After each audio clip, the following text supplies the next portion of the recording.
내가 너네들을 위해서 수업을 녹화할 거야. 자, 우리 너네가 지금 뭘 틀렸는지 내가 모르겠어가지고 우선은 그냥 문법에서 설명이 조금 필요하다 싶은 애들 2개만 짚어보고요. 그 다음에 문학 파트 설명 조금만 할게요. 우리 11번 문제를 보면 11번 문제 보면 당연히 너네가 이거를 맞았겠지만 그래도 내가 설명을 조금만 할게요. 보시면 11번에 우리 보기 부분은 보지 말고 우리 그냥 선지 부분만 봅시다. 선지 부분만 봐도 문제가 풀이가 되기 때문에 자 보시면 우리 1번에 보면 A의 산들바람과 검불구는 비통사적 합성어에 해당하는 군이란 얘기가 나오는데 그럼 우리가 여기서 통사랑 비통사랑 구별해 보시면 되겠네요. 근데 글씨는 언제나 그지 같기 때문에 이해하시면서 보시기 바랍니다. 자 그럼 통사적 합성어다 비통사적 합성어다라고 하는 게 도대체 뭐냐면 통사는요 일반적인 문법에 맞으면 문법 순서에 맞으면 통사적 합성어이라고 부르고 문법적인 순서에 맞지 않으면 우리가 비통사적 합성어라고 하는 건 다 알고 있지. 자 그런데 너네가 자꾸 놓치는 게 뭐냐면 바로 이런 애들 얘랑 얘야. 보시면 산들이라고 하는 애가 품사가 뭔지 자꾸 헷갈려 하는데 산들은요 품사가 뭐게? 부사입니다. 부사 그러면 얘가 부사인지 아닌지 우리가 어떻게 알아? 어떻게 아냐면 하나 띄워가지고 문장을 만들어 보시면 되겠죠. 산들 가지고 우리가 문장을 만들어 봐. 산들 뭐 불어온다. 그치? 그 다음에 아까 했던 것처럼 그냥 산들 이렇게 일반적으로 그냥 이렇게 2개씩 묶어서 할 수 있는 애들은 거의 부사라고 보시면 돼요. 100%는 아니기 때문에 뭐 100% 이거 부사야 라고 할 수는 없지만 웬만하면 산들 뭐 척 흔들 이런 것들은 다 뭐라고 볼 수 있어? 부사라고 볼 수 있습니다. 그렇기 때문에 산들이라고 하는 애는 부사야. 그럼 얘 부사에 바람은 당연히 명사가 되겠죠. 자 그러면 우리가 관형사는 명사를 수식해주고 부사는 일반적으로 용언을 수식해준다라는 걸 알고 있기 때문에 부사 앞에 명사 앞에 부사가 왔다는 건 당연히 뭐가 되겠어? 비통사적 합성어가 맞겠네. 그죠? 그 다음에 검다와 불다를 보시면 우리 검이라고 하는 어간에 불이라고 하는 어간이 바로 붙었지. 어간이 바로 붙어 있으면 당연히 뭐가 되니? 비통사적 합성어가 되겠네요. 왜냐면 일반적으로 일반적으로 어간이라고 하는 애는 반드시 누구랑 와야 돼? 반드시 어미랑 같이 와야 돼요. 이게 일반적이야. 근데 어간에 어미가 생략된 채 어간이 바로 붙었기 때문에 일반적이지 않은 비통사적 합성어라고 보시면 되겠죠. 그죠? 그래서 1번은 맞는 거. 자 2번 볼게요. 2번에 보시면 얘를 볶음밥을 자꾸 3개로 쪼개려고 하는데 3개로 쪼개지 마세요. 왜냐하면 여기서 나온 문제 자체가 뭐야? 문제 자체는 지금 파생어냐 합성어냐를 물어보는 게 아니란 말이야. 합성어에 관련해서만 문제가 나오는 거기 때문에 우리가 직접 구성 성분으로만 쪼갤게요. 직접 구성 성분이 뭐야? 단어나 문장이 있으면 어떻게 하라고? 딱 2개로만 쪼개는 걸 우리가 직접 구성 성분이라고 얘기를 합니다. 그럼 볶음이랑 밥으로 우리가 쪼갤 수 있겠지? 그럼 볶음의 품사가 뭐냐 이거야? 명사지. 왜? 음이라고 하는 게 붙었으니까.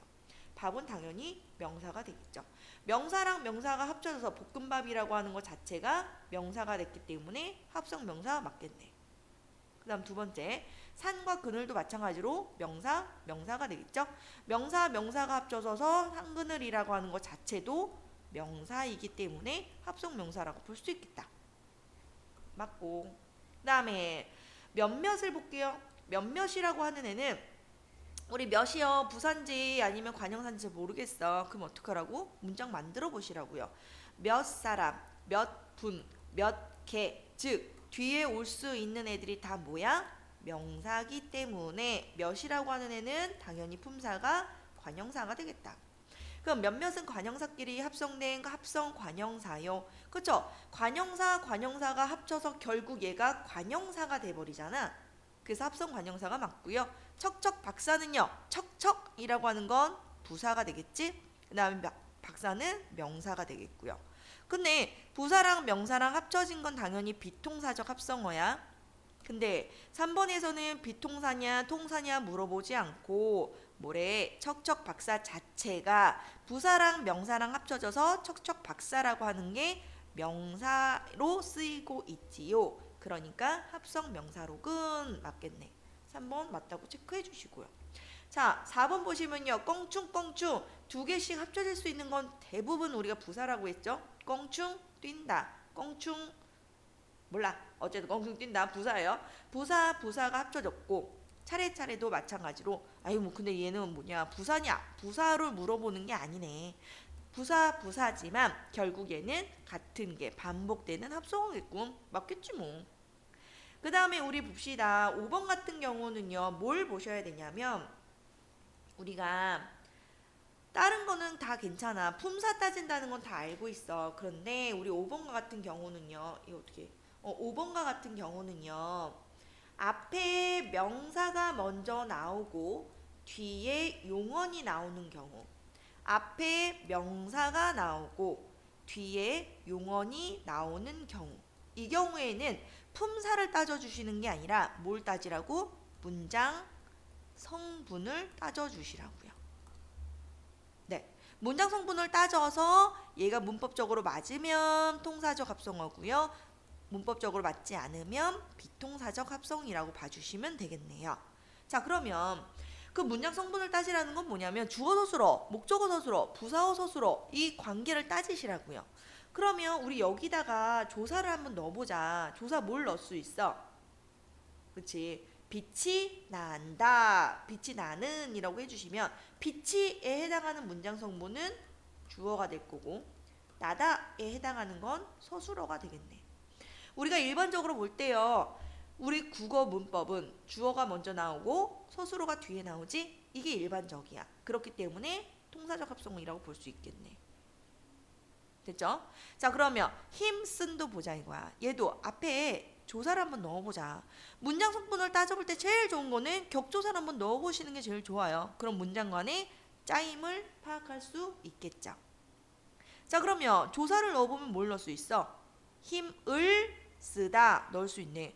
힘을이니까 당연히 목적어가 될 거고 쓰다니까 서술어가 되겠네. 우리 국어 문법에서요. 목적어가 먼저 나오고 서술어가 뒤에 나오는 건 일반적이지. 그렇기 때문에 비통사적 합성어가 아니라 뭐야? 통사적 합성이라고 얘기해 주셔야겠네요. 국어에서요. 국어 문법에서 서술어가 뒤에 나오면 그냥 무조건 통사라고 봐주시면 돼요. 다른 거 생각하실 필요가 없습니다. 되셨고요. 자, 그 다음에 우리 13번 문제는 웬만하면 안 틀렸을 것 같아서 그냥 넘어가고요.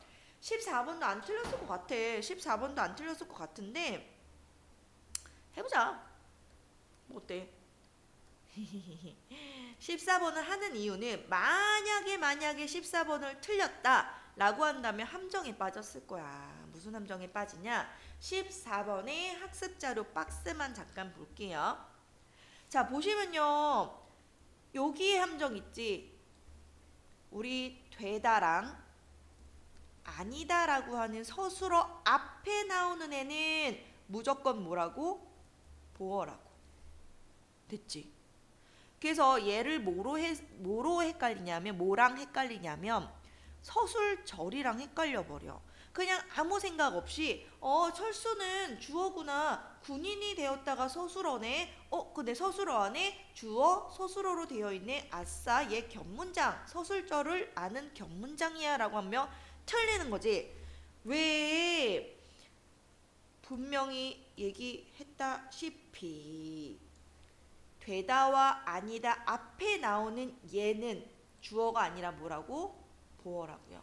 그렇기 때문에 얘는 주어와 서술어의 호응이 한 반만 이루어지는 무슨 문장? 당연히 혼문장이 되겠죠. 됐어? 오케이. 아마 이것 때문에 틀리셨을 것 같아요. 나머지는 뭐 크게 어렵지 않죠. 소리 없이 내린다니까 부사 절이고요.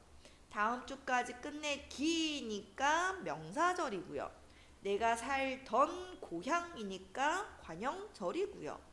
이렇게 한다고 인용절이 되겠죠? 그렇기 때문에 이거 함정에 빠진 거 말고는 틀릴 게 없었기 때문에 요렇게만 해석하고 끝. 자, 이제 15번 같은 경우는요. 에이, 이거 틀리면 에이 반성해야 돼. 반성하시고 혹시 틀리시면 개인적으로 전화로 해결하도록 하겠습니다. 이번 모의고사가 지문이 너무 좋아. 문법 문제도 마찬가지고 뭐 난이도가 높다 뭐 이런 식으로 문제가 나올 거야 이래서 좋다기보다는 우리가 문법도 정리하기 되게 좋게 나와 있고요. 비문학도 기본 배경 지식을 파악하기 굉장히 좋게 과학 지문 특히 과학 지문이랑 경제 지문은 우리가 배경 지식 쌓기 되게 좋게 나와 있고요. 문법도 마찬가지고 우리 문학도 마찬가지고 그래서 이번에 설명을 좀 할 게 많았었어. 할 게 많아서 전화로 못 하고요. 어쩔 수 없이 좀 강의를 좀 진행을 하도록 할게요. 자, 우리 넘어가 주시면 6페이지예요. 6페이지 넘어가 주시면 탄군가랑 병산육곡이라고 하는 작품이 나오는데 가부분 먼저 볼게요. 탄군가는 우리가 18번 보기에도 나와 있지만 탄군가는 자신이 가난에서 벗어날 수 없는 자신의 처지에 대해서 노래하고 있는 거래. 제목부터가 탄군가죠. 제목부터가 이거 이렇게 해야 되는데 제목부터가 탄군가기 때문에 가난함을 이거 내가 이거 잘 못 써. 자, 가난함을 탄식하는 노래라고 보시면 돼요. 자, 해석이 어렵진 않고 근데 사실상 얘가 원문을 보면은 이렇게 쉽게 안 나오거든. 원문은 진짜 훈민정음으로 적혀 있기 때문에 해석하기가 사실은 어려워요. 그런데 이번 이 지문에서는 웬만하면 현대어풀이가 다 들어가 있어. 다 지금 현대어풀이로 되어 있기 때문에 그냥 읽어주시면 해석이 가능할 거예요. 그렇기 때문에 우리가 만약에 얘가 모의고사나 수능에 나온다고 한다면 원문으로 나올 확률이 높겠지. 그러니까 우리는 줄거리 파악에 집중해 주시면 되겠습니다. 끝. 뭘 끝이야? 이제 시작인데. 자, 이제 설명할게요. 짜잔. 자, 쭉 읽어주시면 하늘이 만드시길 일정 고루 하건만은 어찌된 인생이 이토록 괴로운가? 자, 하늘이 모든 것을 만드실 때는 모두 평등하게 만드셨단 말이야. 근데 내 인생은 어찌하여 이렇게 괴롭냐? 왜 괴로운데? 가난 때문이에요. 삼순구식을 얻거나 못 얻거나 삼순구식이라고 하는 것 뜻풀이 나와 있지만 우리가 사자성어이기 때문에 알아두시면 조금 더 편하겠죠. 3달 동안 모레 9번밖에 식사를 못한대. 그 정도로 굉장히 가난한 상태를 나타내는 사자성어가 삼순구식이라고 보시면 돼요. 3달이란다. 30일이요. 30일 동안 9번밖에 밥을 못 먹을 정도로 굉장히 가난한데요. 자, 이런 것도 얻거나 못 얻거나 10년에 갓 한 번 쓰거나 못 쓰거나 암표 누공인들 우리가 암표 누공과 원헌 갓난이라고 하는 것은 우리가 뜻풀이 나와 있기 때문에 한번 확인해 보시면 되겠습니다. 열시 그냥 하고 갈까? 자, 암표 누공이 무슨 뜻이래요? 안연이 어쩌고저쩌고 해가지고 굉장히 가난했던 사람이래. 그 다음에 원헌 갓난이라고 하는 것은 그래 어쩌고저쩌고 원헌이 굉장히 가난했던 사람이래. 자, 이래서 우리가 안표누공과 원헌 갓난이라고 하는 것은 굉장히 가난하게 살았던 사람들이라고 하는 걸 알 수 있겠네. 근데 이렇게 가난하게 살았던 사람인들 나같이 비어있으며 나같이 심했을까라고 이 사람과 자기를 뭐하고 있니? 비교하고 있다고 보시면 되겠죠. 문장의 구조도 반복되고 있기 때문에 대구까지 봐주시면 되겠네요. 어쨌든 이렇게 가난한 사람들보다 내가 훨씬 더 힘들어 라고 얘기하는 거네요. 자, 그 다음에 우리 문제화되어 있지만 고사를 인용했다고 나와. 우리가 고사라고 하는 건 뭐냐면 그냥 옛날 옛고자를 써서요. 옛날 이야기를 고사라고 부릅니다. 그래서 그냥 이렇게 뭐 옛날에 누가 이랬대라고 하는 중국 문헌에 나오는 것을 그냥 갖다 쓰는 거 있잖아. 그런 것들은 그냥 다 고사라고 봐주시면 돼요. 되셨죠? 자, 봄날이 더디 흘러 뻐꾸기가 보챕니다. 뻐꾸기가 보챈다는 것은 뻐꾸기가 운대. 뻐꾸기는 언제 울어? 늦봄에 울어. 늦봄에 운다는 건 뭔데? 농사 지을 시기가 거의 다 지나가고 있다는 얘기가 되겠네요. 그래서 뻐꾸기가 뭘 보채는데 빨리 농사 지으라고 보챕니다. 오케이, 농사를 지어보자. 그래서 동편 이웃에게 따비에 알 필요 없어요. 농기구예요. 농기구를 얻고, 왜? 너무 가난해서 농기구도 없어. 농기구도 없고, 서편 이웃의 호미 농기구예요. 호미를 얻고, 집안에 들어가서 씨앗을 마련하니 아이구야 올벼씨 한 말은 반 넘어 쥐가 먹어버렸습니다. 그나마 올벼에 씨가 한 말 정도가 있었는데 그게 쥐가 다 먹어버렸어. 기장이라든가 피라든가 조, 팥이라고 하는 것은 사실상 우리가 주식으로 먹을 수 없는 거죠. 이런 애들 쌀이나 우리가 주식으로 먹지, 이런 거는 뭐야 밥에 섞어 먹는다거나 떡을 해 먹는다거나 사실상 우리가 주식으로 먹을 수 없는 것들인데, 이런 것들만 지금 선호대에 심어, 이런 것들만 그냥 선호대에 심을 수밖에 없었네요. 자, 하나니 무슨 뜻이래? 우리 뚜뿔이 나와 있으니까 한 번씩 봐주시면 좋겠죠. 굉장히 굶고 뭐 춥고 굶주린 그런 식구들 이리하여 어떻게 살겠는가? 살 길이 막막합니다. 그래서요, 이봐 아이들아, 아유 농사는 뭐 다 글렀고, 이봐 아이들아, 어떻게 해서든 힘써 일하라. 어떻게 해서든 우리 먹고 살 방도를 찾아보자. 그리고 죽순물 상전이 먹고요, 건더기 건져 종을 주게 됩니다. 그래도 상전이라고. 에휴, 그죠? 종을 챙겨줘야 되는 거야. 그래서 죽을 쓴 물은 상전이 먹고요, 건더기 건져서 종을 주니까 종들이요, 이거 주체가 누구냐면 종이야. 종들 눈 위에 바늘이 젖는다는 건 째려본다는 거야. 이것도 음식이라고 주냐? 라고 째려보고요. 코로 휘파람을 분다는 거는 이따 이걸 먹으라, 이런 식으로 약간 비웃음이 들어가 있다고 보시면 돼요. 즉 뭐라 이걸 통해서 말하고자 하는 바는 뭐냐? 가난을 통해 가난 어떻게 써? 가난을 통해서 주인과 종의 관계가 유지되고 있지 않은 거지. 종들 또한 지금 주인을 굉장히 업신여기고 있는 상황에 대해서 이야기하고 있는 거네요. 자, 올벼는 한 발 뜯고 돛팥은 다 묶이니, 아이고야 농사도 제대로 되지 않았어요. 농사도 제대로 이루어지지 않았는데 쌀잎이랑 바랑이라고 하는 것을 그냥 잡초라고 보시면 돼요. 잡초는 나기도 싫지 않던가 라고 하는 서리법이에요. 그럼 얘는 뭐 어떻게 해석하시냐? 내가 지금 그나마 몇 개 안 되는 씨앗을 심었단 말이야. 심었는데 올벼는 한 발 다 뜯어버리고요, 조파도 다 묵혀버리니 농사가 제대로 안 됐어. 농사가 제대로 되지 않은 곳에 뭐만 쌀잎이랑 바랑이라고 하는 잡초만 무성한 거야.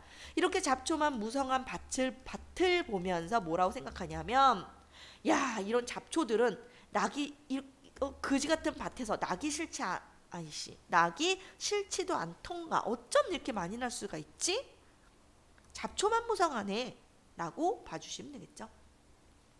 자, 이렇게 됐으니 나라빚과 이자는 무엇으로 장만하며 부역과 세금은 어찌하여 차려낼꼬? 이리저리 생각해도 견딜 가능성이 전혀 없습니다 라고 보시면 되겠지요. 그렇다면 내가 지금 문제를 보고 있네. 오케이. 자, 그래서요, 나라 빚 이자는 무엇으로 장만하며 부역 세금 이건 어떻게 할 거야? 라고 해서 우리 17번에 3번에 나와 있죠. 그죠? 가난으로 인해 걱정할 수밖에 없는 현실적인 문제를 지금 뭐 하고 있어? 나열하고 있다, 열거하고 있다 확인되시겠네요. 어쨌든 이리저리 생각해도 견딜 가능성이 전혀 없습니다. 장초의 무지를, 이거 해석이요 좀 어렵게 나왔는데 다 필요 없고요. 장초라고 한 사람이 무지해서 걱정이 없었대. 그런 것을 내가 부러워하지만 어떡하겠어, 나는 걱정이 되는데 라고 보시면 되겠네요. 시절이 풍년인들, 자, 다른 사람들은 다 풍년인가 봐. 하지만 우리는 너무너무 가난해서 농사가 제대로 안 됐잖아. 씨도 별로 안 뿌렸고요, 못 뿌렸고요. 그렇기 때문에 시절이 풍년이라고 하더라도 우리 집에 있는 지엄이가 배가 부르겠으며 남들은 겨울이 덥다 하지만 우리 가난한 몸은 어떻게 가리겠냐. 우린 가난해서 배고프고 춥대. 배틀북도 쓸데없이 빈먹에 걸려 있고요. 시루솥도 버려두니 붉은 녹이 다 끼었대요. 세시, 절기, 명절 제사는 무엇으로 해올리며 친척들과 손님들은 어찌하여 접대하겠는가. 이 얼굴 지니고 있어 어려운 일 많구나 라고 얘기하고 있네요. 그래서 현실적으로 이거 왜 이래? 현실적으로는 어쨌든 가난을 해결할 수가 없는 거지. 우리가 18번 문제랑 같이 연결해 본다면 현실적으로는 가난을 해결하기가 어렵습니다. 그래서 이제 비현실적으로 가난을 해결해 보려고 해. 이제부터 비현실적으로 가난을 어떻게 해결하려고 하는지 봅시다. 이 원수 같은 군귀는요, 가난한 귀신이라고 보시면 돼요. 이 사람은 지금 가난한 상황을 뭐라고? 귀신이 들러붙었다라고 생각을 하는 거야. 그래서 이 원수 같은 가난을 어떻게 하면 이별할 수 있겠느냐. 그래서 가난을 이겨내기 위해서 술과 음식을 갖추고 이른 불로 전송하여 좋은 날 좋은 때 사방으로 가라 라고 얘기하니 추추부모 굉장히 화를 내며 열이 받아서 화를 내어 이르는 말이 주체가 누구야? 주체. 누가 화를 냈고 누가 이렇게 얘기하는데? 군귀가요. 당연히 뭐가 들어갔어? 의인 화가 들어갈 수밖에 없네요. 자, 이제부터 군귀의 말을 인용하고 있습니다. 군귀가 뭐라고 하냐? 이제 화자가 야 군귀야 나 이제 못 살겠으니까 술이랑 음식이랑 차려놨으니까 이거 먹고 저 가라. 아, 난 진짜 못 살겠어 라고 얘기하니까 군귀가 뭐라고 얘기하냐면 아이고 어려서 지금까지 희로우라고 너와 함께하여 여기서 이 너는 화자가 되겠죠. 너와 함께하여 죽거나 살거나 헤어질 줄 없어. 이게 뭐야? 죽거나 살거나 헤어지지 않았었는데 네가 어디 가서 누구 말을 듣고 나보고 가라 하며 이렇게 얘기하느냐 라고 여기까지가 우리가 군귀의 대사라고 보시면 되겠죠. 됐죠? 자, 이렇게 군귀가 나를 타이르듯 꾸짖는 듯 온 가지로 공역하든. 공역이 무슨 뜻이래? 공역이 무슨 뜻이래? 어디 갔어 공역이요? 네, 꾸짖으니 돌이켜 생각하니 그래 네 말이 다 옳구나.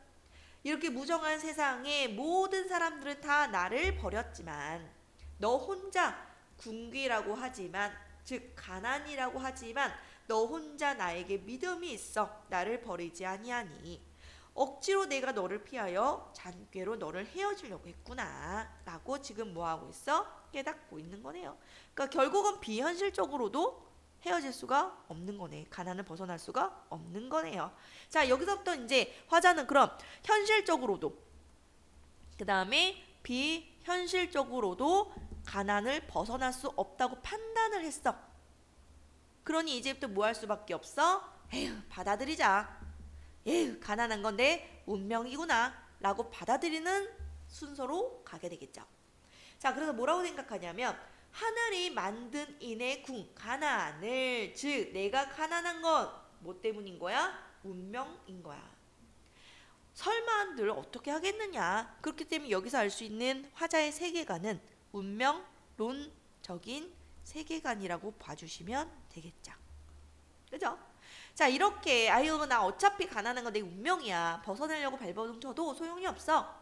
빈천 가난한 것도 내 분순이 서러워해서 무엇하겠느냐? 그냥 받아들이자. 받아들여서 마음 편하게 지내자. 안빈 낙도 안분 지족하는 삶을 살아가자 라고 보시면 되겠네요. 되셨죠? 끝! 자, 이제 두 번째 나 부분을 보겠습니다. 나 부분은요. 짜잔! 나는요 다른 건 다 필요 없고 사실은 한 두 수 정도만 해석해 주시면 돼요. 왜냐면 우리가 제목부터가 병산육곡이야. 무슨 뜻인지 모르겠어. 그치? 우리가 보시면요. 도산십이곡이라든가 이런 시조들을 보시면 그냥 도산에서 지은 12개의 시조라고 보시면 돼요. 그럼 병산육곡도요. 병산에서 지은 6개의 시조라고 보시면 되죠. 그래서 거의 대부분 뭐냐면 자연 속에 은거하며 살아가는 삶에 대해서 100%는 아니야. 일반적으로 우리가 그냥 제목만 보고 그냥 때려 맞추자라고 한다면 그냥 자연 속에서 살아가는 이야기가 대부분이라고 봐주시면 돼요. 가장 큰 흐름은 자연 속에 있다라고 하는 흐름만 가져가시면 해석하는데 크게 어렵지는 않겠죠. 자, 해석할게요. 내가 이거 열심히 하고 있는데 이거 녹화가 안 되는 건 아니겠지? 울 거야 나 이거 녹화 안 되는 거면. 네. 자, 갑시다. 북이라고 해서 구하지 말고 빈천이라고 해서 싫어하지 말아라. 북이라고 해서 찾지 말고 빈천, 가난이라고 해서 싫어하지 말아라. 일생백년에 한가하게 사는 것이 이 내 것이, 그러니까 뭐 아이씨 왜 이래, 인생 100년에 한가하게 살아간다는 건 나는 벼슬 같은 거 안 하고 뭐 한다고? 너무 구시 같다. 자연 속에서 한가하게 살아가고 있는 이 내 삶이로 의역해 주시면 조금 더 편하겠죠? 자, 이게 어떻다고? 만족하면서 살아간대요. 그러니 백구야, 백구는 뭐라고? 당연히 갈매기가 되겠죠. 무조건 갈매기가 나오면 뭐라고? 무라일체 나오셔야 된다고요. 왜 무라일체가 왜 나와야 되냐면 항상 백구랑 놀아. 이건 100%라고 보셔도 돼요. 고전시에서 나오는 백구는 항상 화자가 자연에서 같이 노는 대상이야.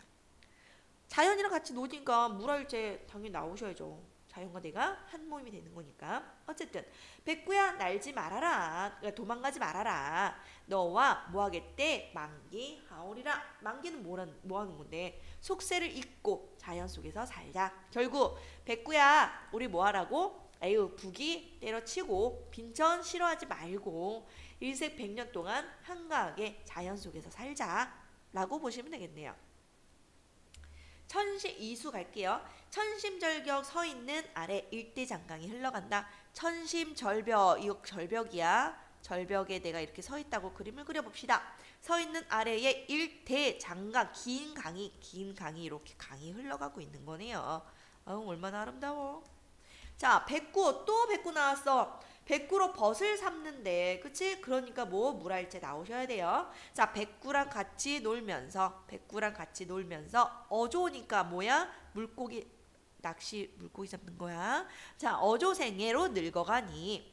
아유 두어라는 아유 됐다 더 두어라라는 의미로 보기보다는 그냥 하나의 감탄사로 그냥 취급해 주시는 게 훨씬 더 좋아요. 아유 두어라 됐다. 세간 소식은 당연히 속세가 되겠죠. 속세는 나도 몰라 하노라. 속세를 잊고 자연 속에서 유유자적하는 삶에 대해서 나와 있습니다. 자, 삼수 같이 볼게요. 보리밥, 파생채, 에우 나왔어. 무조건 보리밥, 파생채, 뭐 산나물 이런 거 나오면 뭐라고? 그지? 안분지족이요. 자신의 쌀밥 아니잖아. 고기 반찬 아니잖아. 그죠? 너네 파생채 반찬으로 주면 엄마 싫어할걸.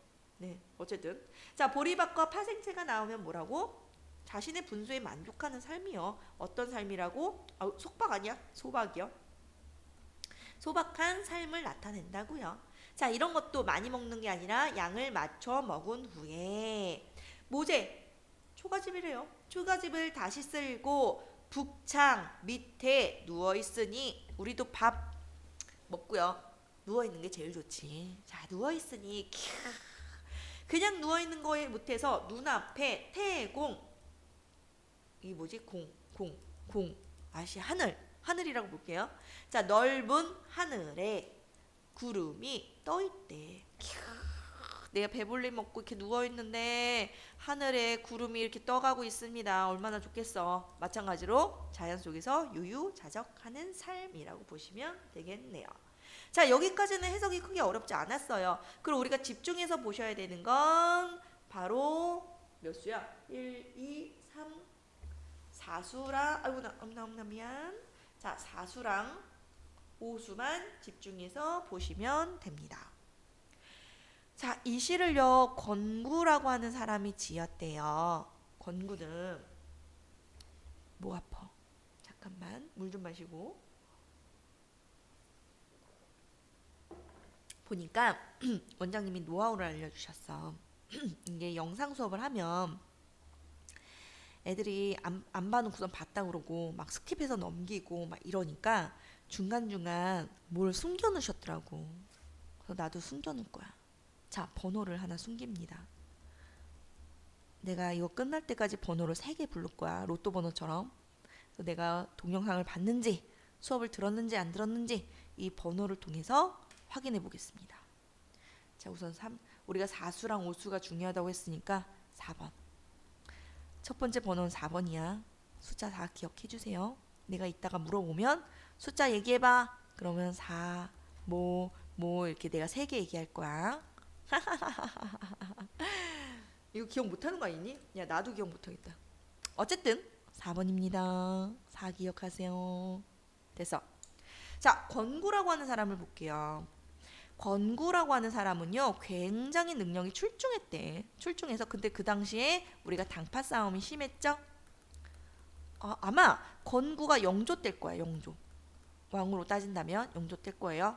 정확한 건 몰라. 자, 어쨌든 자, 당파 싸움이 굉장히 심했어가지고요, 권구가 능력이 출중했대. 그래서 얘의 반대 세력, 얘 반대 세력이 당연히 권구의 세력이 커지는 것을 방해하겠죠. 그래서 염려했겠죠. 그래서 권구를 어떻게 해서든 모함하고 어떻게 해서든 유배를 보내려고 하고 굉장히 심했대요. 그래서 당파 싸움이 굉장히 심했던 반영론적인 시각을 가지고 4번 4수랑 5수를 확인해 주시면 조금 더 해석하기 편할 거예요. 자, 가시면 공산리 저 가는 달에 혼자 오는 더 두견아. 무조건 두견 나왔어. 우리 두견새가 뭐니? 두견새죠. 두견새. 두견새는 접동새를 얘기하고요. 글씨를 어떻게 하면 이쁘게 쓸 수 있지? 자, 두견새, 접동새. 그러니까 이 새는요, 새는 동일한 새야. 동일한 새인데 얘를 가리키는 지칭하는 이름이 여러 개예요. 두견새라고도 부르고 접동새라고도 부르고 불여귀라고도 부르고요. 귀촉도라고도 부르고요. 자규라고도 부르고요.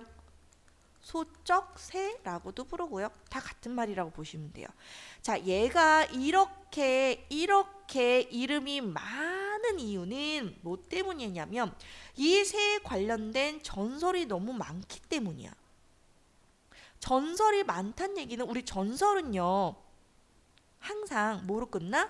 비극적 결말이야. 누가 죽거나 슬프거나 그래요. 이 새에 관련된 전설이 많다는 얘기는 한해 정서를 드러낸다라고 보시면 돼요. 게다가 우리가 아마 수업 시간에 내가 한번 했을 거야. 얘 울음소리가 밤에 하고 되게 서럽게 운단 말이야. 그래서 이 새가 나오면 우리 마지막으로만 한 번만 더 정리할게요. 앞으로 이제 정리 안 할 거야. 얘네들이 나오면 무조건 뭐로 해석하라고? 한, 비애, 애상적 정서. 글씨. 애상적 정서 이렇게 해주시라고요. 애상적이라고 하는 건 슬프레를 써서 슬픈 감정이죠. 사랑이 아닙니다. 그래서 우리가 이런 새만 나오면 무조건 뭐라고? 뭔가 한이 있구나. 뭔가 비애가 있구나.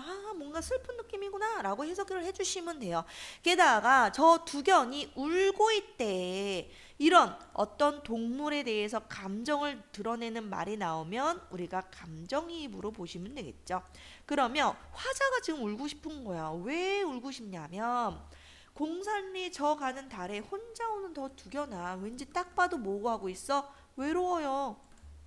낙화광풍이라고 하는 건 미칠 광자죠. 미친 바람에 꽃이 떨어진대.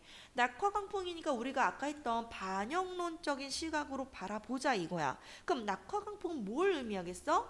당파 싸움을 의미하겠죠. 그럼 이 두견이라고 하는 것에 감정이입을 했다는 것 자체는 두견한테 뭐 한다고? 두견새가 화자랑 동일시되는 소재라고 봐주시면 되겠네요. 자, 그러면 이렇게 당파 싸움하는 곳에 두견이 어느 가지를 의지할 수 있겠느냐? 화자 자신을 의미한다라고도 보시면 되겠어요. 백조야. 사실은 우리가 원문에 보시면요. 이거 지금 흰 백자로 쓰이는데 사실은 이 백자가 아니라 이렇게 100백자를 사용하셔야 돼요. 원문에는 이렇게 나와 있습니다. 그래서 100가지 세니까 여러 세야. 그러니까 여러 가지 세야. 하나지. 한스러워하지 말아라. 내가로 그냥 의역합시다. 내가 대신 서러워하노라. 네가 이렇게 우는 것을 나는 알아. 네가 이 낙화강풍에 의지할 곳이 없어서 울고 있지? 알아. 나 역시도 당파 싸움에 의지할 곳이 없었어. 그래서 나 너 이해하잖아. 라는 걸로 해석해 주시면 되겠죠? 되셨죠?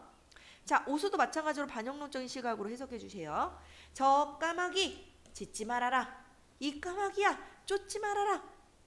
야림 한연의 야림이라고 하는 것은요. 우리 야생? 사실은 자연으로 해석하는 게 제일 편하기는 해요. 한 차가운 연기인가? 그죠? 차가운 연기 맞죠? 안개에 자, 저 까마귀야 짖지 말아라. 이 까마귀야 쫓지 말아라. 이 까마귀라고 하는 건 뭐가 되겠어? 반대 세력이요. 이 반대 세력들아 나한테 짖지 마. 이 반대 세력들아 나를 쫓지 마. 야림 한여오네. 이 자연 속에서 추운 안개에 날은 조차 저물었거늘. 어여쁘다. 우리 뭐라고 해석하자고? 안쓰럽구나. 안쓰럽다. 편평 고봉 외로울 꽃자의 봉황이에요. 봉황새. 우리의 봉황은요 상상 속에 굉장히 귀한 새이기 때문에 얘는 무조건 뭐로 해석해? 임금이요. 왕이요. 그러니까 이렇게 지금 당파 싸움 하느라 누구만 임금만 외로이 갈 바 없어 하지 않니? 그러니 뭐해라? 아유 당파 싸움 좀 그만해 정도로 해석해 주셔도 상관없다는 거죠. 되셨죠? 자, 그래서 4수랑 5수 정도만 우리가 반영론적인 시각으로 좀 해석을 해주시고요. 나머지 우리 6수나 나머지 1, 2, 3수 같은 경우는 그냥 자연 친화적으로 봐주셔도 상관없어요. 자, 마지막 갈게요. 서산에 해 저 간다. 고기배 떠 있단 말이냐. 죽간 대나무로 만든 낚싯대예요. 낚싯대를 둘러매고 심리장사. 얘는 한자를 좀 알아두시는 게 편해요. 얘는 모래사자예요. 그래서 대나무로 만든 낚싯대를 둘러매고 굉장히 길게 펼쳐져 있는 모래사장으로 내려가니 연화 뭐 알 필요 없어요. 알 필요 없지만 굉장히 그냥 세상 사람들이 사는 그냥 여염집 일반 사람들이 사는 곳 정도로 보셔도 상관없습니다. 자, 이런 곳이 수삼 어촌이 굉장히 많진 않죠. 몇 개 있는 이런 어촌이 무릉도원인가 하노라. 나는 속세에서는요 굉장히 이리 치고 저리 치고 굉장히 힘들었었어. 그런데 이제 낚싯대 둘러매고 고기 잡으면서 살아가는 이 어촌 마을이 무릉도원인가 하노라. 결국 무슨 얘기야? 난 이곳에서 살겠다라고 하는 자연 친화적인 태도를 보이고 있다라고 보시면 되겠죠. 끝. 그다음 끝 아니야. 자, 그 다음에 우리 7쪽에 넘어오시면요 이거 과학 지문이 굉장히 좋거든? 그래서 사실은 이거 좀 탐나기는 해. 이거 처음부터 끝까지 같이 보면 참 좋겠지만 그럼 너네가 싫어하겠지? 너무 기니까. 그래서 요청을 하시면 개인적으로 좀 해드리고요. 아니면은 요것만 조금 개념만 조금 잡아드리면 좀 편하실 것 같아요. 우리가 일반적으로 지금 7쪽에 과학 지문을 지금 보고 있습니다. 과학 지문을 잠깐 봐주시면요. 연료전지라고 하는 게 있대. 연료전지가 일반적으로 우리 사용하는 건전지 있죠. 전지. 물론 그거랑 너무 비교할 수 없지만 걔랑 비교했을 때 열 효율이 굉장히 높대요. 굉장히 열 효율이 굉장히 높다는 얘기는 낭비되는 열이 없이 모든 걸 다 어떻게 에너지 우리가 지금 쓰고 싶은 힘을 사용하는데 쓰는 모든 에너지 어떻게 해서 에너지로 사용할 수 있다는 얘기겠네요. 100%는 아니지만 어쨌든 최고의 열 효율을 높이고 있다고 보시면 되겠죠. 자, 그래서요 우리 이걸 하기에 앞서서 이 개념만 조금 알고 계시면 좋을 것 같아요. 앞으로도요 산화라는 얘기가 나올 거고 환원이라는 얘기가 나올 거야. 그럼 산화와 환원이라는 얘기는 항상 같이 나올 수밖에 없습니다. 그래서 얘 용어를 조금 정리해 주시면 굉장히 나중에 과학 지문 풀 때 도움이 많이 돼요. 산화라고 하는 건 뭐냐면 산화는요. 산소끼리 결합이라고 보시면 돼. 아니, 산소와 결합되는 현상을 얘기하거나 혹은 수소가 떨어져 나가는 걸 뭐라고 표현하지? 분리? 그치? 수소가 분리되는 현상을 우리가 산화라고 얘기를 해요. 그럼 환원이라고 하는 건 산화의 반대라고 보시면 돼요. 그럼 산소의 분리를 얘기하거나 수소의 결합을 얘기한다라고 보시면 돼요. 그치? 그래서 산화가 나오면 뭔가 산소가 붙는구나. 혹은 수소가 떨어지는구나. 이렇게 해석해 주시고요. 환원은 그 반대구나 라고 보시면 조금 더 편해요. 자, 그러면 우리 그림만 잠깐 보시면 요렇게라고 하는 연료 전지가 있대. 연료 전지에 연료극에서는요. 지금 뭘 넣어준대? 수소요. 수소를 넣어준대. 그러면 얘가 여기서 뭐 된다는 거야? 산화가 된대요.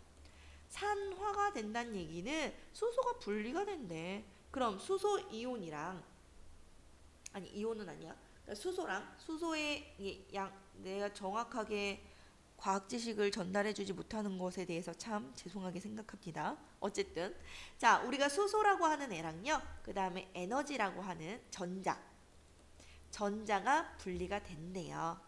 되셨죠? 자, 여기서 수소가 들어오게 되면 얘가 수소죠? 수소가 들어오게 되면 수소의 양이온과 그 다음에 음이온으로 나뉘게 된대요.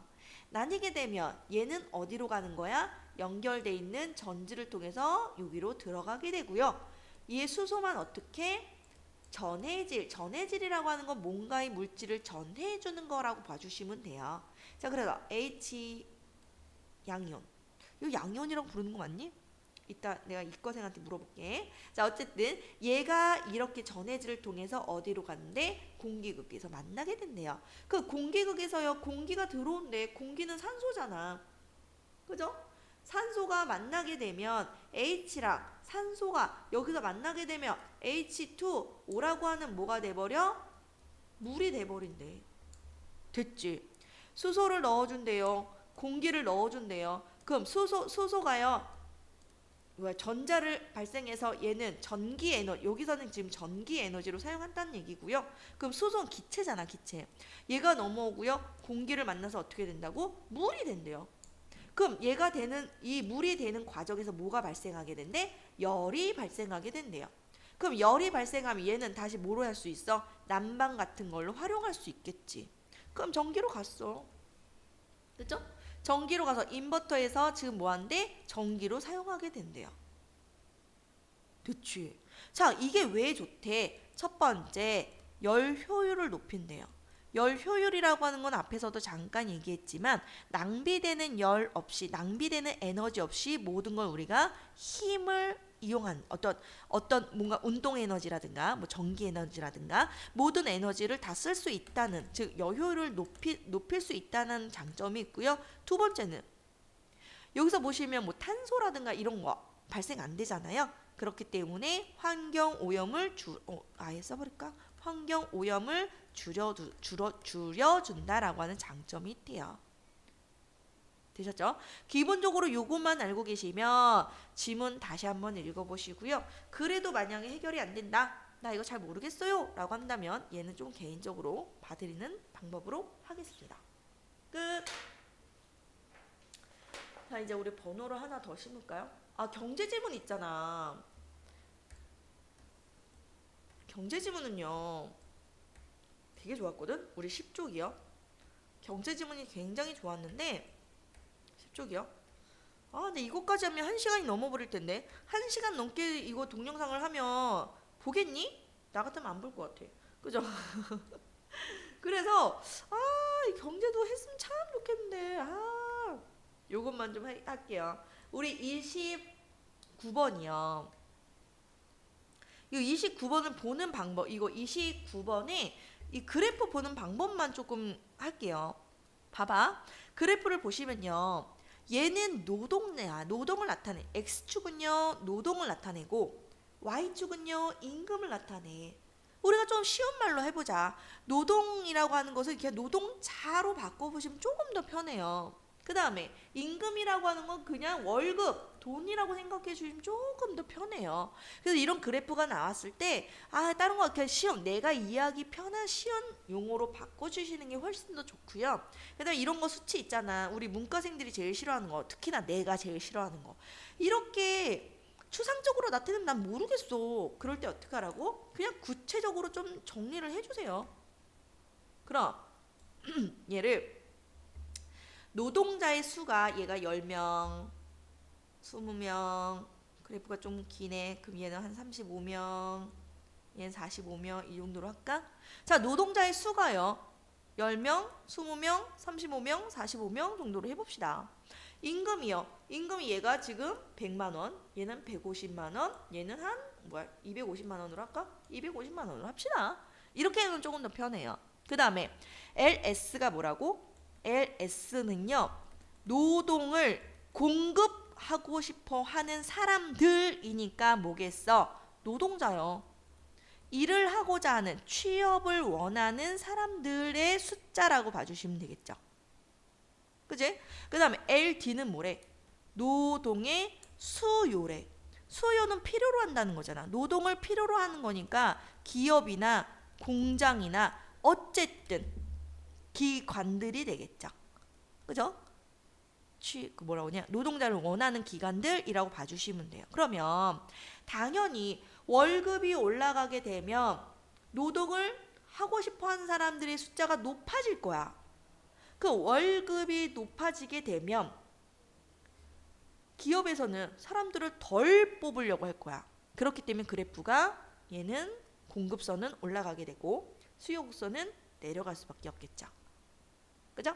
자, 그러면 공급과 노동, 공급, 일을 하려고 하는 사람들과 그 다음에 일할 사람들을 찾는 기업이 만나는 이 점이 뭐가 되겠어?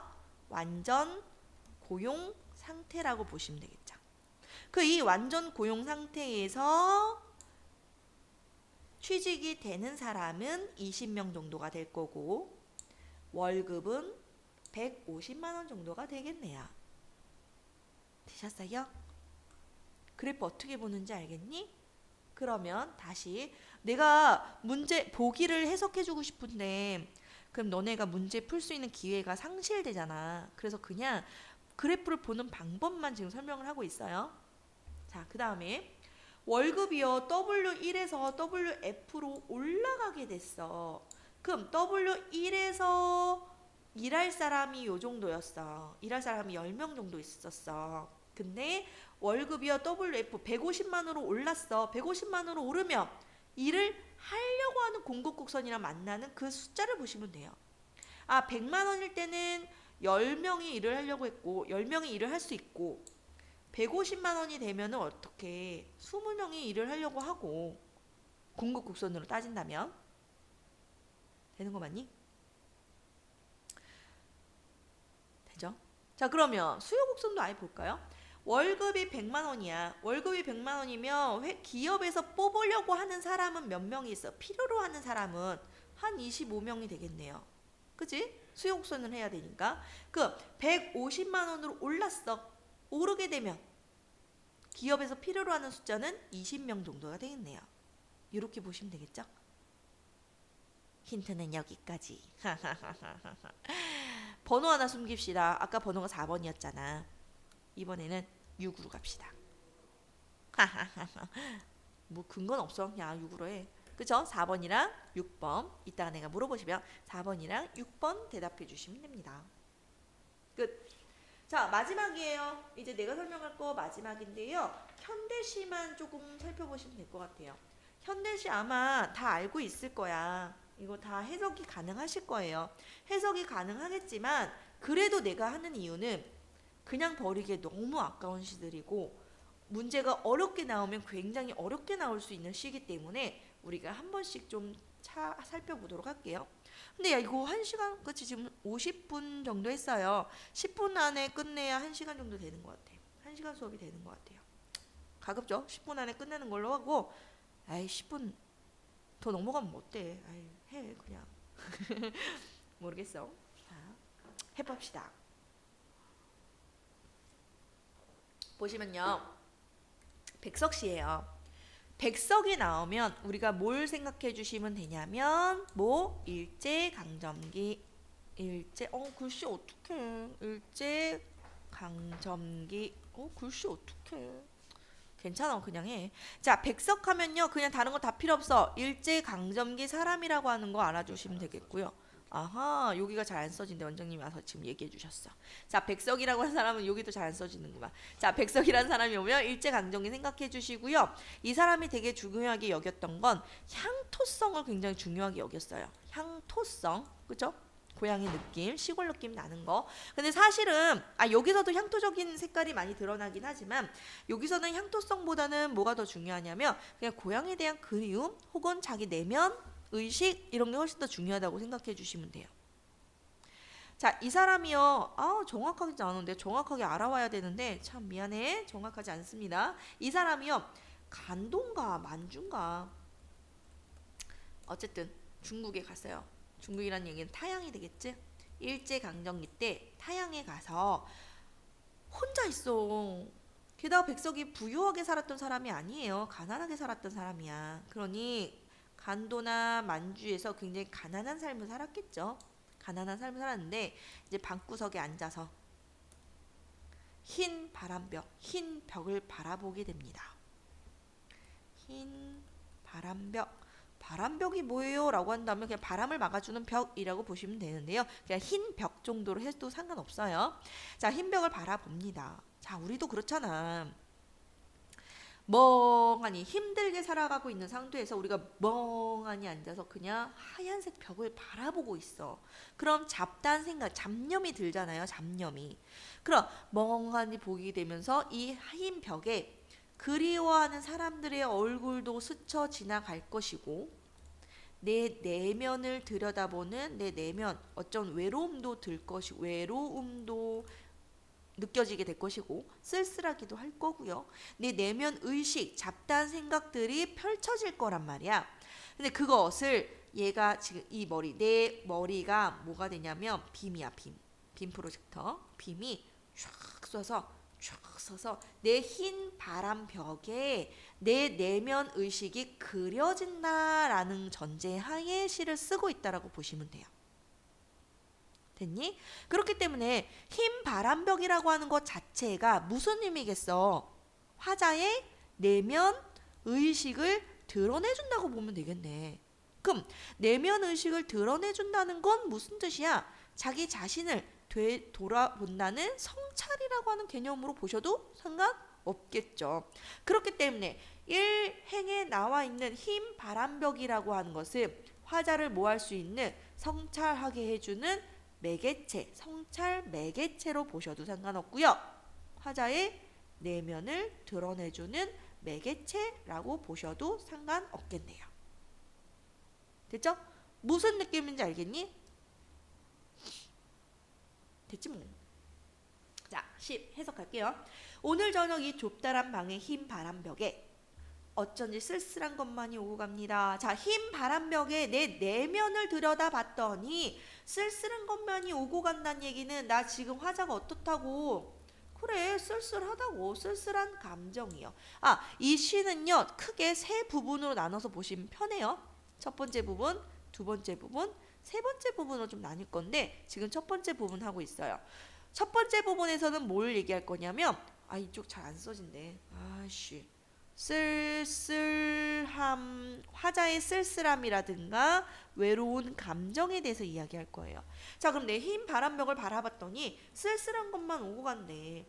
이 흰 바람벽에 힘이야 15촉. 15촉이라고 하는 것은 사물을 분간할 수 있을 정도의 밝기예요. 굉장히 어두운 불빛이라고 보시면 돼요. 자, 이렇게 15촉, 우리 흰 바람벽에 15촉 굉장히 어두운 불빛만이 지친 불빛을 내던지고 때늙은 다 낡은 무명사스가 어두운 그림자를 쉬고 있습니다. 무명사스는 누가 입어? 당연히 화자가 입겠죠. 화자가 입고 있는 거니까 뭐랑 동일시 된다고 볼 수 있어? 화자랑 동일시된다라고 보시면 돼요. 그러면 무명사스가 다 낡았대. 전등이여 지친 불빛을 던져주고 있대요. 게다가 뭐라고? 15촉밖에 안 되는 전등이야 라고 하는 걸 통해서 우리가 알 수 있는 건 화자가 어떻게 살아가고 있다. 가난하게 살아가고 있다. 힘들게 살아가고 있다 라는 걸 우리가 볼 수 있겠네요. 자, 그래서 어쨌든 내가 지금 흰 바람벽을 보고 있는데 나 지금 쓸쓸해. 나 지금 가난하고 힘들게 살아가고 있어. 그때 뭘 마시고 싶어? 감주나 한 잔 마시고 싶어. 자, 감주라고 하는 것은요 굉장히 소박한 음식이라고 보시면 돼요. 아, 엄마가 끓여준 된장찌개 먹고 싶다 이런 거랑 똑같아요. 된장찌개라고 하는 건 굉장히 고급진 음식 아니잖아. 그죠? 자, 그렇게 물론 요즘에는 고급죠. 재료가 너무 비싸가지고. 어쨌든 그래요. 자, 어쨌든 감주라고 하는 건 굉장히 소박한 고향의 음식 정도로만 보신다면 이렇게 고향이 그리워 라고 하는 무슨 생각? 외로운 생각이 듭니다. 여기까지 일부 시를 세 부분으로 나뉘게 되면 첫 번째, 화자의 모순 정서에 대해서 드러내고 있다. 쓸쓸함과 외로움에 대해서 드러내고 있다. 자, 이제 두 번째 파트 갑시다. 두 번째 파트 두둥. 자, 그런데 이것은 또 어인일인가? 이 흰바람벽에 누가 보여? 늙은 어머니가 보인대요. 어머니가 보인다는 거는 어떤 사람, 대상이 보인다는 것은 그 사람을 지금 뭐 하고 있다는 거야? 굳이 그리워하고 있다는 거겠죠. 타향에서 엄마가 얼마나 그리웠겠어.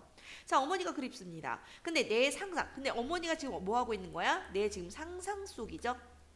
자, 그렇게 늙은 어머니가요 시퍼러둥둥 추운 날인데 시퍼러둥둥이라고 하는 건 시각적 심상이고요. 춥다라고 하는 건 촉각적 심상이죠. 그럼 촉각적 심상을 시각으로 바꿨기 때문에 무슨 심상?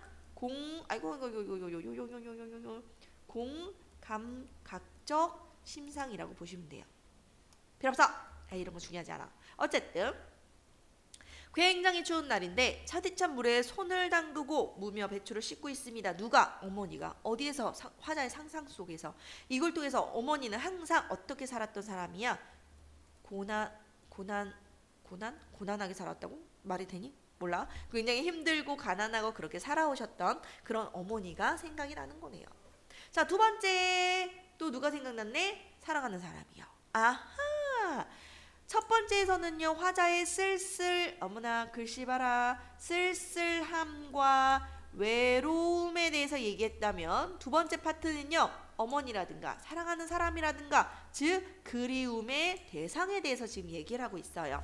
자, 어머니, 내가 사랑하는 사람이 있습니다. 내 상상 속이에요. 내 상상 속의 그 사람은 어느 조용한 개포가게 뭐 남쪽 어느 자그마한 집에서 지아비랑 마주 앉아서 대국국이라고 하는 굉장히 소박한 음식을 끓여놓고 저녁을 먹어요. 벌써 아이까지 생기고 저녁을 먹습니다.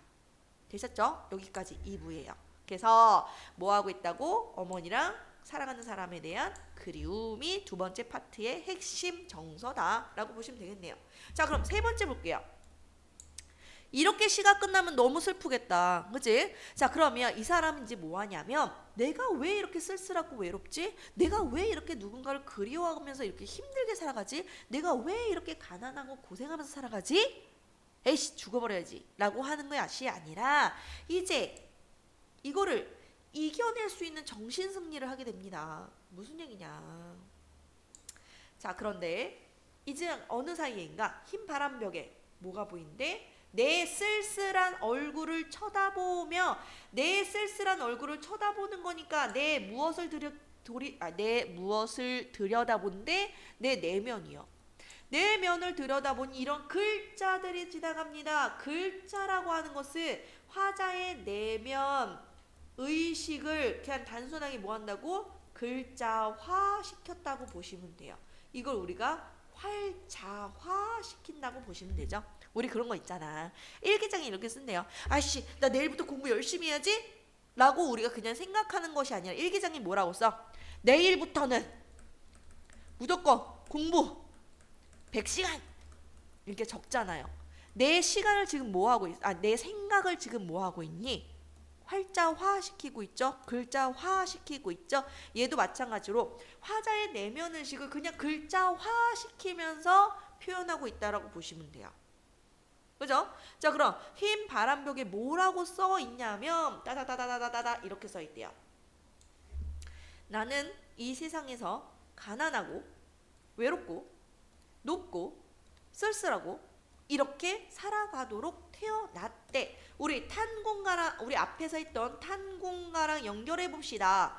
탄공가도요 가난을 벗어나려고 이거 왜 화살표 그려? 가난을 벗어나려고 했지만 결국 벗어날 수 있었니? 없었어. 현실적으로 벗어날 수 없으니까 뭐 하는 거야? 운명으로 그냥 받아들이면 수용해버리면 마음이라도 편하잖아. 이 사람도 마찬가지예요. 내가 가난한 거, 내가 외로운 거, 내가 이렇게 쓸쓸한 거, 이 모든 것들이 다 어떻다고 그냥 내가 그렇게 태어난 존재인 거야. 그것은 내 운명인 거야. 그러니까 슬퍼하지 마. 그냥 받아들이면 되는 거야. 되셨죠? 네. 운명으로 그냥 받아들이게 됩니다. 그리고 이 세상을 살아가는데 이제부터 뭐 할 거냐면 운명으로 받아들였잖아. 근데 운명으로 받아들였다고 해서 안 힘든 거 아니잖아요. 힘들잖아요. 자, 힘든데 그 힘든 걸 뭐 할 거냐면 나 스스로를 위로해주고 나 스스로를 응원해 줄 거야. 이렇게 응원할 거예요. 그리고 이 세상을 살아가는데 내 가슴은 너무나 많이 뜨거운 것으로 너무나 많이 뜨겁다는 것은 여러 가지의 감정에 휘둘린다는 얘기고 호젓하다는 건 우리가 쓸쓸하다 혹은 외롭다라는 게 들어가요. 외롭고요. 그 다음에 사랑이나 슬픔으로 가득 차. 내 가슴은요. 그래, 내가 그렇게 태어난 운명이기 때문에 나는 어쩔 수 없이 여러 감정 쓸쓸하게 외로워 사랑이 넘쳐 하지만 슬퍼 이걸로 가득 차서 살아갈 수밖에 없다고. 근데 이렇게 하면 너무 힘들잖아. 그래서 나를 위로하는 나를 윤력하는 거의 비슷한 뜻이라고 보시면 돼요. 나를 위로하는 듯한 글자들이 지나갑니다. 나를 위로한대요. 뭐라고? 하늘이 이 세상을 만들 적에 그가 누군데? 하늘이요. 우리 여기서 얘기하는 하늘이라고 하는 건 절대자라고 봅시다. 절대자라고 봅시다. 그러면 하늘이 이 세상을 만들 적에 하늘이 가장 귀하게 여기고 사랑하는 것들은 모두 가난하고 외롭고 넓고 쓸쓸하고 넘치는 사랑과 슬픔에 살도록 만드신 것이래. 엄마? 자, 이렇게 살아가고 있는 게 누구였어? 화자였잖아. 그지? 하늘이 절대자가 이 세상을 만들 때 가장 귀하게 여기고 사랑하는 것들은 다 어떻게 만드셨대? 이렇게 만드셨대. 고로 따라서 절대자가 나를 뭐 하고 있다고? 귀해하고 나를 사랑하고 있다고요. 그렇기 때문에 나는 굉장히 보잘것없는 존재가 아니라 어떤 존재인 거야? 괜찮은 존재인 거야. 절대자가 귀하게 여기고 사랑하는 굉장히 좋은 존재인 거야. 그렇기 때문에 자기 자신을 뭐 하고 있다고? 위로하고 있다고요. 자기 자신의 뭐? 자부심을 고취시키고 있다고요. 나 그지 같은 놈 아니야. 하나님이라고 안 돼. 우리 기독교적으로 들어가시면 안 돼요. 절대자가 귀하게 여기고 사랑하는 존재가 바로 난 거야. 얘 난 괜찮은 놈이야. 괜찮아. 라고 위로하고 있는 거죠. 그러면서 이제부터 뭐 한대? 나는 이렇게 살아갈 거야 라고 다짐을 하는 걸로 시가 마무리가 됩니다. 됐죠? 자, 절대자가 나를 귀하게 여기고 나를 사랑하는 존재였기 때문에 나 막 살면 안 돼. 나 어떻게 살 거야? 이렇게 살 거야 라고 다짐해요. 그럼 어떻게 살 거냐면 초생딸, 바구짓꽃, 짝새, 당나귀가 그러하듯이 난 그렇게 살아갈 거야. 그럼 얘네의 공통점이 뭐냐 이거야. 초승달, 바구짓꽃, 초생딸은요 이렇게 생겼지. 그치? 하얘요. 하얘서 약간 순수하고 여리여리한 느낌이에요. 바구짓꽃도 아마 그 네이버 찾아보시면 하얀 꽃이에요. 짝새도 너무 귀여워. 짝새 찾으시면요 그 찾아보세요. 한번 네이버에 찾아보시면 이렇게 되게 조그만 새야. 하얀색 새예요. 그 다음에 백석에 나타샤와 흰 당나귀라고 하는 시가 있어요. 거기서도 보시면 당나귀도 마찬가지 흰색이요. 흰 당나귀는 순수한 존재로 그려집니다. 그래서 초생딸, 바구짓꽃, 짝새, 당나귀라고 하는 공통점은 약간 여리여리하고 연약하고 순수한 존재라고 봐주시면 돼요. 그러면 나는 얘네들처럼 어떻게 살아가겠다? 순수하게 살아갈 거야. 됐죠? 그 다음에 자 그리고 또 어떻게 살아갈 거냐면 얘랑 얘처럼 살아갈 거야. 그럼 얘랑 얘가 뭐 하는 애들인데 다 시엔이에요. 아마 얘인가가 수필가인가 그럴 거야. 정확하게 몰라. 미안. 자 어쨌든 자 얘랑 얘는 모두 다 시를 썼던 사람들이에요. 근데 이 사람들도 굉장히 힘들었어. 힘든 고난 속에서도 자신의 어떤 생각을 굽히지 않고 자신의 생각을 펼치면서 살았던 사람들이에요. 그렇기 때문에 나 역시도 고난에 굴복하지 않고 순수하게 그리고 내 생각이나 가치관이나 즉 나의 그걸 뭐라고 하지? 되게 그걸 뭐라고 하지? 미안해 내가 알지? 어휘력이 부족해. 내 고결한? 나 고결하게 살아갈 거야. 고결한 삶에 대한 다짐이라고 보시면 되겠죠. 됐죠? 자, 이 시의 좀 구조 파악되니?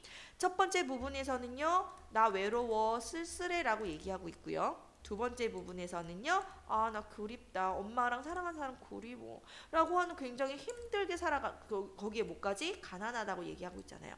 나 힘들게 살아가고 있어. 라고 얘기하다가 그럼 세 번째 부분에서는 뭐야? 나 이렇게 살아가도 괜찮아. 라고 자기 위로를 해요. 왜? 위로. 왜? 절대자가 살아가는 사람들은 다 이렇게 만들었으니까. 그리고 난 이제 뭐 하겠대? 나 이렇게 살아갈 거야. 순수하게 살아갈 거고 내 자신에 대해서 고결하게 살아갈 거야. 라고 하는 다짐으로 끝나고 있다. 전체적인 구조 되셨죠? 굉장히 좋은 시기 때문에 얘는 알아두시면 좋겠습니다. 자 마지막이에요. 결국 1시간이 넘어버렸어. 미안해. 근데 우리가 저번에 영상 수업할 때도 1시간 반 정도 수업했던 것 같아요. 그래서 어쩔 수 없이 중간중간 좀 쉬더라도 요거까지는 좀 지겹고 졸리더라도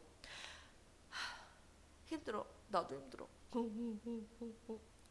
졸리고 힘들더라도 우리 조금만 참으세요. 참으면서 마지막 할게요. 자 마지막 숫자 알려드릴게요. 첫 번째 숫자가 4였고요. 두 번째 숫자 6이었다면 마지막 숫자는 얘 더할까? 더하면 10. 오케이. 자 그래서 야 숫자 대봐. 그러면 4, 6, 10 대주시면 됩니다. 되셨죠? 나 이거 원장님이 애들한테 번호를 숨겨놨다는 거야. 수업 중간중간에. 그래서 너무 기발한 거지. 어떻게 이런 생각을 했을까. 와. 어쨌든 난 너무 놀랐어. 와 어떻게 이렇게 번호를 숨겨놓을 생각을 했지? 이러고 나면 이제 나중에 이제 애들이랑 통화하면서 수업 들었니? 그러면 자 이제 번호 대봐. 그런데 원장님이 그럼 애들이 번호요? 무슨 번호요? 이런 반응이 나온다는 거야. 그러면 얘는 100% 안 받구나. 이게 확인이 된대. 저 너무 놀랐어. 4, 6, 10이에요. 자 우리 번호 숫자 3개 했어요. 자 마지막입니다. 자 마지막 시에 나희덕의 땅끝이라고 하는 시인데요. 얘는 우리가 나희덕이 나오면 약간 기독교적이라고 봐주시면 돼요. 기독교. 네. 여기는 사실상 기독교적인 어떤 색채가 없어요. 없긴 없지만 그러니까 기독교니까 뭐 하겠어. 약간 그래요. 느낌이. 약간 그렇고요. 자, 그래서 우리 땅끝이라고 하는 이 시는요. 교훈적이라고 봐주시면 됩니다. 예를 들어서 자, 우리가 너네 지금 삶의 목표는요. 그냥 퉁 쳐서 그 대학이라고 칩시다. 좋은 대학에 가는 거. 내가 목표하는 대학에 가는 게 삶의 목표야. 그치? 이게 나의 꿈이자 나의 희망이자 나의 이상향이에요. 와 여기 진짜 안 써지는구나. 여기다 잠깐만 다시 쓸게. 글씨가 너무 그지 같다. 나의 삶의 목표는 대학을 가고자 하는 거예요. 대학을 가고자 한다는 건 나의 이상향이자 아상향 아니야 이상향이야. 이상향이자 나의 꿈이자 나의 희망이에요. 근데 우리가 대학을 목표로 해서 내가 열심히 노력을 했단 말이야. 노력을 했음에도 불구하고 우리는 어떤 순간을 맞이할 수밖에 없어. 물론 한 번에 붙을 수도 있어요. 근데 그냥 대학이 아니더라도 다른 내 삶의 목표일 수도 있잖아. 어쨌든 자 그럼 내가 좌절할 수도 있단 말이야. 좌절했을 때 우리는 뭐라고 생각해? 내 인생은 끝이 났어 라고 생각해야 된단 말이야. 그죠? 근데 이 시는 무슨 얘기를 하냐면 자 얘들아 니네가 좌절이라고 하는 그 순간 인생의 끝이라고 생각하는 그 순간 그건 어쩌면 끝이 아닐지도 몰라. 그건 다른 말로 얘기하자면 또 다른 시작일 수 있어 라고 얘기하는 거야. 이 전체적인 흐름만 알고 있으면 이 시는 크게 어렵지 않아요. 이것만 끄집어내시면 돼요. 예를 들어서 내가 대학에 떨어졌다고 해서 어이씨 난 뭐야 막 술 먹고 막 엎드려 있고 막 맨날 게임하고 있고 막 페인처럼 그렇게 나 인생 끝이야 라고 페인처럼 살아가지 마. 만약에 재수를 할 수도 있고요. 혹은 뭐 할 수도 있어. 에이씨 그럼 나 대학이라고 하는 것 자체 아예 발상에 전환을 해서 대학이라고 하는 건 아예 안 가고 우리가 대학 4년을 다니면요 적게 잡아야 1억 정도로 쓴대요. 적게 잡아야 1억. 굉장히 큰 돈이잖아. 그러면 나는 그냥 차라리 대학 등록금 가지고 나 그냥 사업을 할 거야 라고 해도 상관없으시고요. 혹은 나 세계 일주를 할 거야. 그러면 대학을 목표로 했지만 그게 좌절이었고 대학이 떨어져서 좌절이었어. 인생의 끝이 아니야. A씨 발상의 전환을 통해서 뭐 할 수 있어? 사업이나 세계 일주를 할 수 있는 또 다른 시작점이 될 수도 있다고요. 됐지? 요것만 잘 가지고 오시면 이 시 크게 어렵지 않습니다. 그래서 이 사람은요 좌절의 순간 혹은 인생의 끝을 뭐라고 표현했어? 땅의 끝이라고 표현을 했어요. 한반도가 이상해. 땅끝 해남마을 그 중의성이에요. 여기 한 발 내디디면 우리는 죽어. 여기 한 발 내디디면 우리는 끝나는 거야. 어떻게 너무 무서워. 뒷걸음질 치면서 도망 다니면서 살아갈 수밖에 없는 그런 절망의 순간이 오더라도 얘들아 그건 뭐다? 끝이 아니야. 새로운 시작일 수도 있어 라고 얘기한다고요.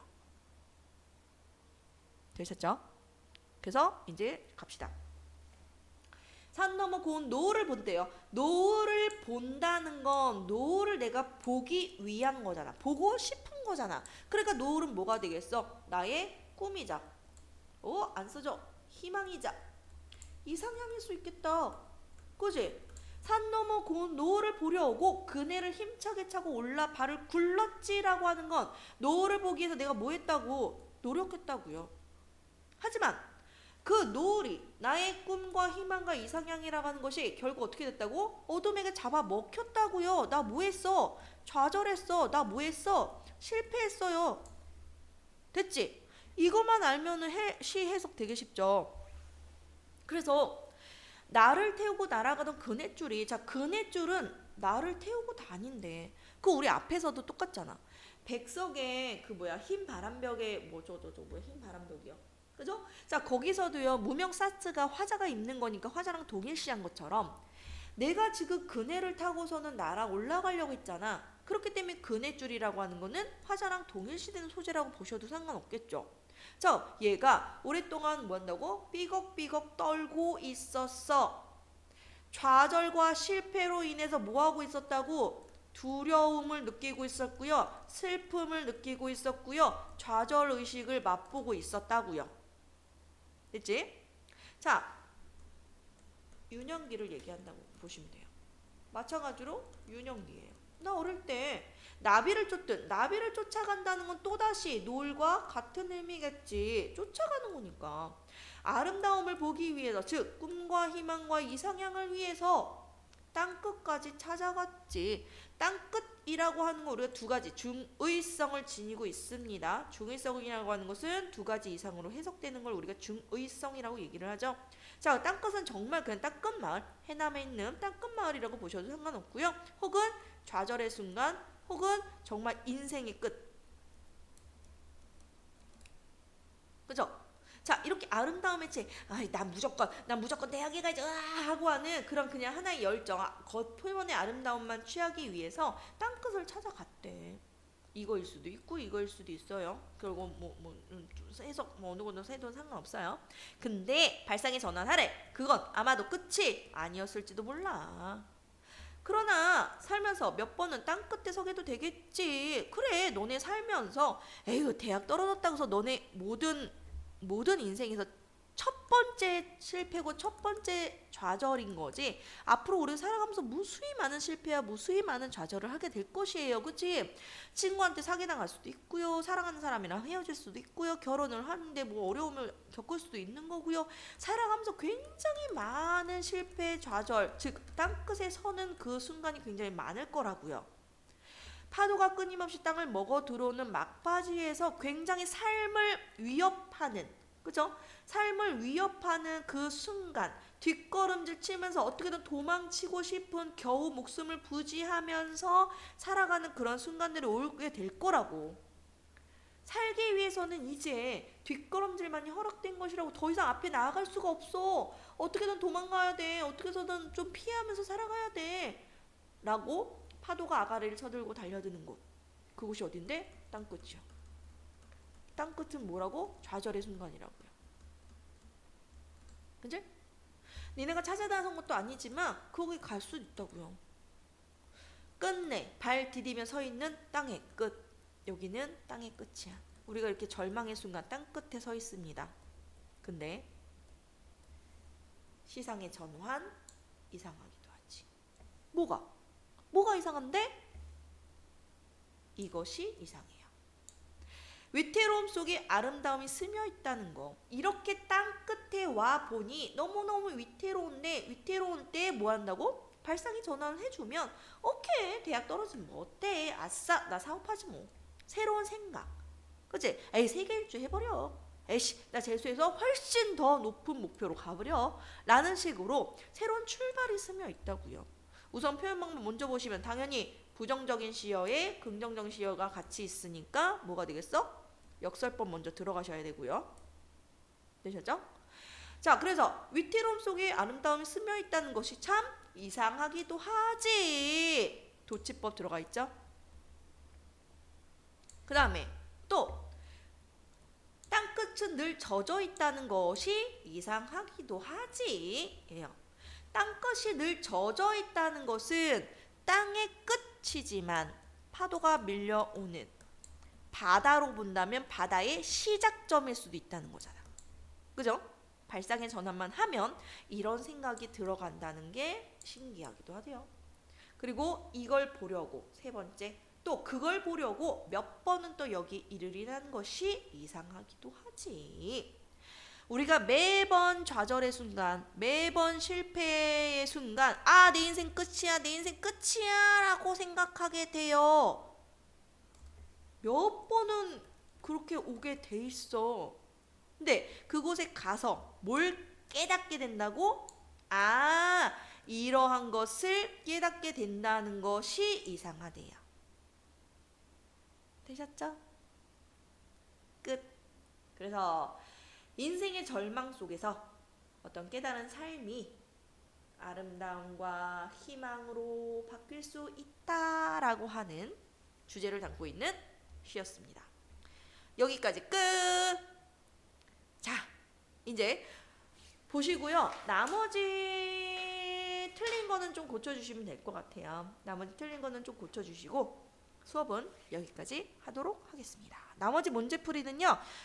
전화통화로 좀 해결을 할게요. 고생하셨습니다. 안녕.